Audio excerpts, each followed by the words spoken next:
Hello guys, இன்னைக்கு steel card மான்வாவோட episode 35 தான் பார்க்க போகிறோம். ஸோ வீடியோக்குள்ளே போகிறதுக்கு முன்னாடி மறக்காமல் ஒரே ஒரு லைக்கை போட்டுருங்க. நீங்கள் இது வரைக்கும் நம்ம சேனலுக்கு சப்ஸ்கிரைப் பண்ணலையா? சப்ஸ்கிரைப் பண்ணிக்கோங்க. சரி வாங்க, நம்ம டைம் மிஸ் பண்ணாமல் எபிசோடுக்குள்ளே போகலாம். எப்பிக்கோட ஸ்டார்டிங்லேயே நம்ம வன்சூக் கிட்டே கேட்குறான், வன்சூக் நீ இங்கே என்ன பண்ணிருக்க? நான் சுத்தமாக யோசிக்கல இந்த மாதிரி நான் உங்களை பார்ப்பேன்னு. ஆமாம், நீங்கள் முதல்ல இங்கே என்ன பண்ணுறீங்க? இது என்ன புதுசாக அவுட்ஃபிட்டு? வன்சூக் ஒன்று பார்த்ததுல எனக்கு ரொம்ப சந்தோஷமாக இருக்குது தெரியுமா? ஆனா இப்படி சொல்லாத, அந்த கிட்னாப் பண்ற அந்த கும்பல் கூட நீயும் லிங்க்ல இருக்கன்னு. இல்ல நான் ஒன்னும் அந்த கும்பல் கூட எல்லாம் லிங்க்ல இல்ல, நம்புங்க. நான் தெரியாதனமா இந்த பேரியருக்குள்ள வந்துட்டேன். அதுக்கப்புறம் என்னால இங்கில இருந்து வெளியில போக முடியல. நான் நம்புங்க, எனக்கும் அதுக்கும் எந்த விதமான சம்பந்தமும் இல்ல.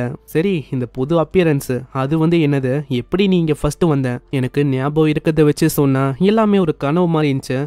ஆக்ரோஷமா உங்களை தாக்க ஆரம்பிச்சேன். ஆனா நான் எழுந்து பார்க்கும் போது என்னோட உருவம் இந்த மாதிரி இருந்தது. எனக்கு வேற வழி இல்லாம நான் அங்கேயும் இங்கேயும் ஓட ஆரம்பிச்சேன். எல்லாருமே என்ன தேர்னாங்க. ஏதாச்சும் மாஸ்டர் மாதிரி ஏதாச்சும் ஒரு விஷயத்த பார்த்தா கொல்லணும்னு அவங்க சொன்னாங்க. நான் அதனாலேயே பயந்து போய் என்னோட உயிருக்காக ஓட ஆரம்பிச்சேன்.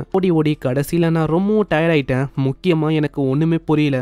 எப்படி ஒரு வேம்பேரா மாறின, இதுக்கு மேலேயும் எப்படி என்னால வேம்பேரா வாழ முடியும்னு நான் யோசிக்கும் போதே அந்த இடத்துல வித்தியாசமான ஆளுங்க வந்தாங்க. அவங்க தான் அந்த ரிச்சுவலை பண்ற அந்த மாஸ்டருங்க கும்பலே. எனக்கு அப்போ தெரியாது இவங்க தான் அந்த பிளாக் மேஜிக் அசோசியேஷனோட லீடர்னு. என்னோட கான்சியஸ்னஸ் இழந்துட்டேன் அந்த டைம்ல. பார்க்கும் போது நான் இங்க என்னது 2 பேரா? ஆனா லீடர்னு சொன்னா கண்டிப்பா ஒரே ஒருத்தன் தானே இருக்கணுங்க. ரெண்டாவதா வேற யாரு இருந்தா அது எனக்கு தெரியல. ஆனா தயவு செஞ்சு நம்புங்க, நான் உண்மையிலேயே எதுவும் இங்க பண்ணல. சரி, ஏதோ ஒண்ணு, நம்மளுக்கு பசங்க தான் இப்போ ரொம்ப முக்கியம். அவங்க எங்க இருக்காங்க? அவங்க மேலதான் இருக்காங்கன்னு நினைக்கிறேன். நான் அவங்க பேசுனது எல்லாத்தையுமே கேட்டேன். இதுவும் அந்த 2-3 பசங்க இருக்காங்களே, அந்த பசங்களை அவங்க பலி கொடுக்குற மாதிரி ஏதோ ஒரு விஷயத்த பத்தி தான் அவங்க பேசி நின்றாங்க. அதனால அவங்களுக்கு பியூரான மானா கிடைக்குமா? அது அந்த ஃப்ளவரை இன்னமும் பூக்க வைக்குமா? எனக்கு ஒரு விஷயம் நல்லா தெரிஞ்சது, அந்த பசங்களை இவங்க ஆஃபதா பண்றாங்கன்னு ஃப்ளவர்னு ஏதோ ஒரு விஷயத்த சொன்னாங்க. அது எனக்கு என்னன்னு தெரியல. எவ்வளவுதான் நான் பார்த்தேன், இவ்வளவுதான் நான் கேட்கவும் செஞ்சேன். என்னால அங்க எதுவுமே பண்ணவும் முடியல. அதனால நான் கம்முனே இங்கேயே இருந்துட்டேன். நீங்க நம்புறீங்களா? ப்ளீஸ் என்ன நம்புங்க. அங்க ஹீரோவும் உத்து பாப்பானா, அவனோட கண்ணுல இருந்து அப்படியே கண்ணீரா வர ஆரம்பிக்கும். அடே என்னடா பேசின்னு இருக்க? இந்த மாதிரி நான் உன்னை நம்புறேன், இதுக்கெல்லாம் போய் அழுவணுமா என்ன? அடலி, ரொம்ப நன்றி நீங்க என்ன நம்புறதுக்கு. அழுவாதரா, அழுவும் போது ரொம்ப கேவலமா இருக்க. இப்படி இவங்க பேசும் போதே திடீர்னு அந்த டோரை யாரோ ஒருத்தங்க பயங்கரமா தட்டுறாங்க. ஒரு குரலும் பயங்கரமா கேக்குது. யாராவது டோரை லாக் பண்ணி வச்சிருக்கா? மரியாதையா தோறங்க, இல்லைன்னா அவ்வளவுதான் நாங்க உடைக்கிற மாதிரி இருக்கும். அங்க இதனால நம்ம ஹீரோ வன்சு கிட்ட சொல்றான், இப்ப நம்மளுக்கு வேற வழி இல்ல, நான் உனக்கு ஆர்டர் கொடுக்குறேன். இந்த இடத்துல நம்ம ஸ்பிளிட் ஆக போறோம். நான் அந்த டாப்புக்கு போலான்னு இருக்கேன். நீ என்ன பண்ணு, கீழே போய் இந்த பேரியரை எப்படி டீஆக்டிவேட் பண்றது இதை நீ கண்டுபிடி. அப்பதான் வெளியில இருக்க நம்ம ஆளுங்களால உள்ள வர முடியும், எல்லாரையுமே தோக்கடிக்க முடியும். சோ உன்னால பண்ண முடியும்ல? கண்டிப்பா சார், என்னால பண்ண முடியும். அப்புறம் என்ன, நான் உன்னை முழுமையா நம்புறேன் வன்சுக், என்னை கை விட்டுறத அப்படின்னு நம்ம ஹீரோ போயிடுறான். அங்க கதுவே திறக்காதனால அங்க அதை ஓங்கி அடிச்சு உடைச்சிடறாங்க. அங்க முன்னாடியே நம்ம வன்சுக்கு நிப்பானா. இத பாக்குற அந்த பையனுக்கு புரியல, இவன் இங்க என்ன பண்ணிருக்கான்? உன்னோட பேரு என்ன? நீ எங்கெல்லாம் ஒரு ஆளா எனக்கு தெரியல. அப்பனா நீ எங்க வழியில ஒரு தடையா இருக்க போறியா? இதை கேட்டோடனே வன்சுக் அங்க பயங்கரமா கத்துறான். அதனாலேயே அங்க ஒரு ஃபோர்ஸ் பயங்கர வேகமா பரவுது. ஏன்னா வன்சுக் கிட்ட சொல்லிருப்பான் நம்மளி, ஹேய் நான் உன்னதான் நம்புறேன், அதனால நீ கண்டிப்பா நான் சொன்ன மாதிரி நீ பண்ணணும். இங்க இருந்து ஓடி போயிட்டா எல்லாருமே எந்த போயிடுவாங்க. அப்படி ஒண்டி பண்றாத, இல்லன்னா நானே உனக்கு கூடுற மாதிரி ஆயிடும். ஹேய் நீங்களா, உங்களுக்கு என் பேர் தானே தெரியணும். நான் இப்போ ஒரு மாஸ்டரா இருக்கலாம், இருந்தாலும் நான் பேத்தலின் குழுல இருக்கேன். வங்சுக்கு நான் இப்போ ஒரு சோல்ஜர் தான் அப்படின்னு அவன் தாக்க போறான். இந்த சைடு அங்க லீயும் படிக்கட்டு வழியா எவ்வளவு சீக்கிரம் முடியுமோ அவ்வளவு சீக்கிரம் மேல போறதுக்கு ட்ரை பண்றான். நான் சீக்கிரமா போய் ஆகணும், இல்லன்னா அவ்வளவுதான், பசங்க கண்டிப்பா இறந்து போறதுக்கு வாய்ப்பு இருக்கு. இந்த இடத்துக்கு ஃபைனலி லீயும் வந்துடுறான். இது ஒரு கேவலமான ஒரு ஸ்மெல் வரும், நான் கொஞ்சம் ஜாக்கிரதையா இருக்கணும், ஏன்னா அவங்க கிட்ட நான் வசமா மாட்டிப்பேன். ஒரு பிளட்டோட ஒரு கேவலமான ஸ்மெல் அவனுக்கு வந்திருக்கும்ல. ஒருத்த மேலேயோ இல்ல 2 பேர் மேலேயோ அங்க ஸ்மெல் வந்த மாதிரி தெரியல. அங்க உள்ள பாக்குறானா, உள்ள 50க்கும் மேல நிறைய பசங்களை அவங்க கொண்டு இருக்காங்க. இது எல்லாத்துக்கும் காரணம் இந்த பிளாக் மேஜிக் அசோசியேஷன் ஆளுங்க தான். அவங்க தான் எல்லாரையுமே கொண்டு இப்போ கடைசியா அந்த 3 பசங்களையும் கொல்றதுக்கு ட்ரை பண்றாங்க. அந்த இடத்துல இதை நம்ம லீ பார்த்து நிற்பால. அங்க இருக்கிற அந்த பொண்ணுக்கு யாரோ ஒருத்தங்க பாக்குறாங்கன்னு தெரிஞ்சது. யாருக்கு எவ்வளவு தைரியம் இருக்கு இந்த மாதிரி எங்களோட ஆல்டரை கெடுக்கிறதுக்கு வந்திருக்கா? அங்க லீக்கும் தெரிய வருமா? இதனால லீ முடிஞ்ச அளவுக்கு சீக்கிரமா ஓட பாக்குறான். ஆனா அதுக்குள்ள அந்த இடத்துல ஒரு பெரிய பிளாஸ்ட் ஏற்படுது. அந்த பிளாஸ்ட்ல ஜஸ்ட் மிஸ்ல நம்ம லீ வந்து அங்க தப்பிச்சிட்டான். பசங்களும் அங்க கெஞ்சி கேக்குறாங்க, ப்ளீஸ் எங்களை வந்து காப்பாத்துங்க யாராச்சும். முன்னாடியே தான் அந்த பொண்ணு இருக்கா. அந்த பொண்ணு முன்னாடி வந்து சொல்றான், ஒலி இந்த மாதிரி உன்னால எவ்வளவு தூரம் போய் ஒளிய முடியும்? ஒரு எலி மாதிரி ஒளிஞ்சிருக்கிற நீ மரியாதையா வெளியில வா, அப்பயாச்சும் நான் உனக்கு மோசைய காட்டுவேன். உன்னை இமிடியேட்டா டார்ச்சர் பண்ணி கொள்ளாம அப்படியே நான் கொன்றுவேன். இல்ல நீ ஒளிஞ்சு நிற்பனா அவ்வளவுதான், ஹைட் அண்ட் சீக் விளாடுற மாதிரி இருக்கும். அதுக்கப்புறம் தேடி தேடி உன்னை டார்ச்சர் பண்ணி கொள்ற மாதிரி ஆயிடும். இப்பதான் இந்த பொண்ணோட பேரையும் அவங்க காட்டுறாங்க, பார்க் ஜியாங்கா. சைடு நம்ம மின்னோட குழுவும் அங்க உள்ள போலான்னு பாக்குறாங்க. இதுக்காக மின் அவனோட போர்ட்டலை உருவாக்குனாலே போதும், அது வழியா இவங்களால உள்ள போக முடியும். ஆனா அங்க இருக்கிற இன்னொருத்தனும் சொல்றான், இவங்க மூவ் பண்ண ஆரம்பிக்கட்டும், அதுக்கப்புறம் இவங்கள நம்ம தாக்கிடலாம் அப்படின்னு. நம்ம மின்னோட டீமை தாக்குறதுக்கு இவங்க பிளான் பண்றாங்க. அவங்க எல்லாருமே மவுண்டன் கில்டுல இருந்து வந்த ஆளுங்க. நம்ம மின்னோட டீம் இருக்குல்ல, இது தனி கேங்கு. சீன் அப்படியே பாஸ்ட்டுக்கு போது நம்ம லீக்கும் டவுட் இருக்கதான் செஞ்சுது. ஏன்னா இவங்களுக்கும் அந்த பிளாக் மேஜிக் அசோசியேஷன் அவங்களுக்கும் ஏதோ ஒரு வகையில லிங்க் இருக்கு. அது நம்ம லீக்கு நல்லாவே தெரியும். நீ வந்து வெறுமா வெயிட் பண்ணு, எனக்கு இருக்கிற டவுட் ஒண்டி கரெக்டா இருந்தா அவங்க தான் அந்த கல்பிரேட்டா இருப்பாங்க. கண்டிப்பா அவங்க நம்மள தாக்க வருவாங்க. தாக்கட்டும், கரெக்டான வாய்ப்பா பார்த்து நம்ம அவங்கள தாக்கலாம். அதனால அவங்க ஸ்ட்ரைக் பண்றதுக்கு நீ வெயிட் பண்ணும். ஏன்னா உனக்கு புரியுதா?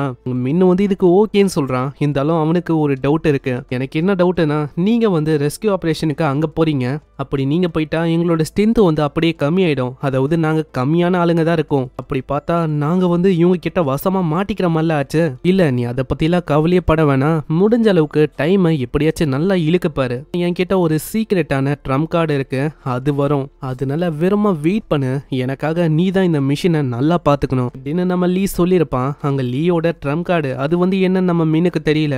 இப்போ முடிஞ்ச அளவுக்கு அவன் டைமை பை பண்ணும்ல, முன்னாடியே அவங்க பார்த்துன்னு இருக்காங்க. அங்க இத ஒரு வாய்ப்பா வச்சு முன்னாடியே மவுண்டன் கில்ட் ஆளுங்களை அவ பயங்கரமா வெட்டி சாய்க்கிறா. நகராதீங்க, அப்படி நகர்ந்தா அவ்வளவுதான் உங்களோட தலை அது துண்டா பறக்கும். இந்த இடத்துல என்ன பண்ணுத எனக்கு நல்லாவே தெரியும். வந்து எங்களை கொல்றதுக்கான சிக்னலை அனுப்புறதுக்கு பார்த்தா தானே. ஆனா அதுக்குள்ள அவனோட வாட்சை தொட்டு சிக்னல் அவன் அனுப்பிவிட இந்த சைடு லீடர்காரனுக்கு சிக்னலும் வந்தது. அவன் மத்தவங்க கிட்ட சொல்றான், பசங்களா என்ன பண்ண இருக்கீங்க, சீக்கிரம் போங்க, நம்ம லீயோட ஆளுங்களை நம்ம எல்லாருமே கொல்லணும். அங்க லீயோட ஆளுங்களும் சேஃபா உள்ள போலான்னு போவாங்களா, அதுக்குள்ள அங்க ஏகப்பட்ட ஆளுங்க வராங்க. இது எல்லாமே நம்ம மின்னுக்கு ஆல்ரெடி தெரியும். அதனால கரெக்டான டைமா பார்த்து ஷீல்டை வச்சு அவங்களே அவன் ப்ரொடெக்ட் பண்ணிக்கிறான். சீக்கிரம் இங்க எல்லாரையுமே சீக்கிரமா ஃபயர் பண்ணுங்க. இதை பாக்குற அந்த லீடருக்காரனால சுத்தமா நம்ப முடியல. இப்படி இவங்களுக்கு எப்படி இந்த விஷயம் தெரிஞ்சது, நம்ம எல்லாருமே உள்ள வர போறோம்னு.